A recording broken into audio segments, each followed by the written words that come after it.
అటు పాకిస్తాన్ విడిపోయింది, ఇటు ఇండియా విడిపోయింది. రెండింటి మధ్యలో తెలంగాణ మరియు కర్ణాటక హద్దులు ఏర్పాటు చేసుకుని తెలంగాణ రాష్ట్రాన్ని నిజాం సర్కారు పరిపాలిస్తూ ఉన్నది.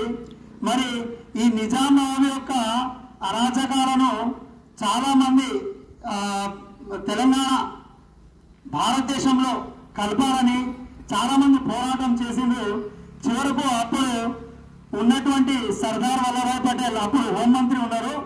వారు ఏం చేశారంటే ఆపరేషన్ పోలో అని ఒక పెద్ద ఆర్మీని ఏం చేశారు, తెలంగాణ యొక్క ఈ తెలంగాణను చుట్టుముట్టారు. నిజాం నవాబు యొక్క ఆస్థానము చుట్టుముట్టినప్పుడు అప్పుడు చివరగా నిజాం నవాబు లొంగిపోయి సెప్టెంబర్ 17 అంటే ఈరోజు సెప్టెంబర్ 17 1948 రోజు తెలంగాణ రాష్ట్రాన్ని స్వతంత్ర భారతదేశంలో కలుపుతున్నామని ప్రకటించిండు.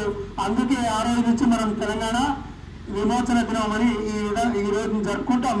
మరి తెలంగాణ యొక్క రాజు అయినటువంటి నిజాం నవాబు యొక్క మెడలు వంచి మరి ఈ రోజు ఈ తెలంగాణ రాష్ట్రాన్ని మరి అప్పుడు హైదరాబాద్ కేంద్రంగా పాలించినటువంటి నిజాం నవాబు తెలంగాణ సంస్థానాన్ని ఆంధ్రప్రదేశ్లో విలీనం చేసినటువంటి రోజు ఈరోజు మన రాష్ట్ర ముఖ్యమంత్రి శ్రీ గౌరవనీయులు రేవంత్ రెడ్డి గారు ఆదేశానుసారం ఏం చేస్తున్నామంటే మనం ఈ జాతీయ పతాకావిష్కరణ మొట్టమొదటిసారిగా ఈ రోజు నుంచి మనం జరుపుతున్నాం.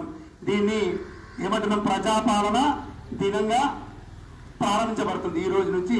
మరి అనేక తెలంగాణ రాష్ట్ర ప్రభుత్వం అనేక కార్యక్రమాలు ఈ రోజు నుంచి ప్రారంభించబడుతుంది. స్పెషల్గా రేషన్ కార్డులు ఈ రోజు నుంచి కొత్త రేషన్ కార్డులు ఇస్తున్నారు. మరి పాఠశాలల్లో అన్ని కార్యాలయాల్లో ఈరోజు జెండా ఎగరేస్తున్నాం. ఇది ఈరోజు తెలంగాణ విమోచన దినోత్సవం యొక్క ప్రత్యేకత. Okay, thank you.